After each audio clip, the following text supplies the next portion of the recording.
मैं कह दूंगा कथन कांड के प्रश्न सही करने बीच में क्यों के लगा दो। ये कोई आधार नहीं है, ये कोई आधार नहीं है, क्योंकि कई बार कई जगह क्यों नया पैटर्न आप यूपीएससी का देखो चाहे आरपीएससी का देखो, 3 टाइप के प्रश्न ज्यादातर आ रहे हैं। आपके 100 प्रश्न आ रहे हैं तो कथन कांड के उसमें से 10 से 15 प्रश्न आ रहे हैं। अब वो 10 से 15 या 20% जो भी आ रहे हैं, 15 से 20%, अब कथन कांड वाले प्रश्न आपकी गलत नहीं होने चाहिए।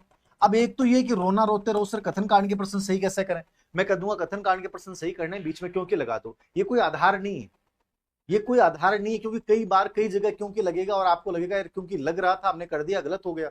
ये कोई बेश नहीं है। आपको समझना पड़ेगा, एक्सरसाइज करनी पड़ेगी, अभ्यास करना पड़ेगा ऐसे प्रश्नों का।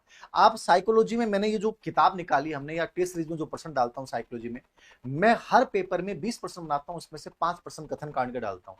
यदि आप अभ्यास कर लेते हो ऐसे प्रश्नों का तो आपके प्रश्न गलत होना बंद हो जाते हैं। तो सिंपल सा तरीका क्या है, क्योंकि वाला बिंदु अकेला नहीं बैठेगा, आपको समझना पड़ेगा कि इन प्रश्नों का समाधान क्या है। एक्सरसाइज करो, अच्छे लेवल के प्रश्न जैसे मान लो मैंने बनाए, किसी और ने बनाए, तो उन प्रश्नों को आप बार बार निकालिए, उससे ऑटोमेटिक प्रश्न सही होने शुरू हो जाएंगे। चीजें आप पेट में सीख के नहीं आओगे, लेकिन करोगे तो चीजें हो जाएंगी, नहीं करोगे तो कुछ नहीं होगा। नंबर 2, कूट संकेत वाले प्रश्न आ रहे हैं।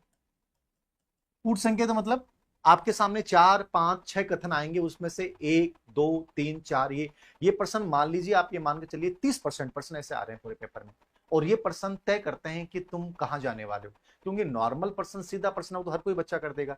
अब जितने भी कूट संकेत वाले प्रश्न है, चाहे यूपीएससी हो चाहे आरपीएससी हो, मैं आपको बताऊं, बहुत गजब की बात बोल रहा हूं, इसको नोट करना।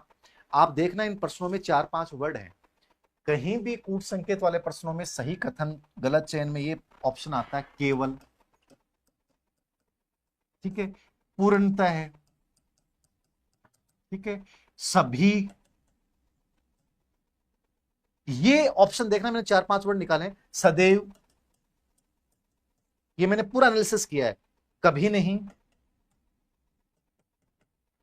ये ऑप्शन जहां कहीं भी आते हैं इसका मतलब वो प्रश्न लगभग गलत होने के चांसेस क्या हैं, बढ़ गए।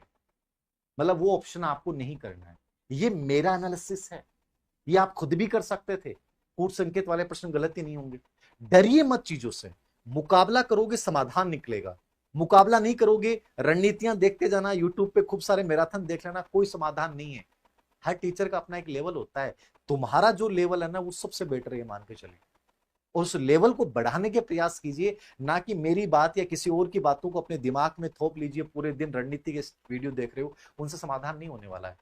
थोड़ा सा एनालिसिस करो, प्रैक्टिकल चीजें करो, समाधान निकल जाएगा। तो ये जरूरी है। तो नया पैटर्न कुछ नहीं है, डरने की आवश्यकता नहीं है। ये 2% ट्रेंड करते हैं, इन दोनों प्रश्नों का समाधान बता दिया। सामान्य प्रश्न आते हैं कर दोगे, मिलान वाले प्रश्नों में कोई दिक्कत नहीं आती है, 2 भी हो रहे हैं सही हो जाएगा। और एक पेपर हल करते समय चीज दिमाग में रखो कि आप उन्हीं प्रश्नों को, अभी जैसे अभ्यास कर रहे हो, अभी हमने सेकेंडरी टेस्ट सीरीज समाप्त कर दी, अब 3 टेस्ट और करवाएंगे हम, 50-50 और एक पूरा, और गजब के टेस्ट करवाते हैं, आपको पता हो। तो उस पैटर्न में हम यही काम कर रहे हैं। आप ये देखो कि जब ऐसे टेस्ट दो आप, तो उसमें ये देखो कि पहले से चीजें करके चलो कि मैं इस पेपर को देख रहा हूं और मुझे इसमें 70% से ज्यादा एक्यूरेसी आ रही है तो मैं इन प्रश्नों को करूंगा, वरना नहीं करूंगा। फीड कर लो ये चीज। 70% से कम एक्यूरेसी आ रही है वो प्रश्न मैं नहीं करूंगा।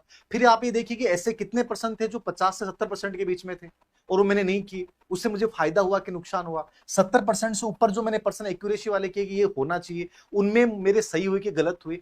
ये सब चीजें तुम एग्जाम हॉल से पहले करके देखो, ये तुम्हारी मदद करेंगे रियल एग्जाम में।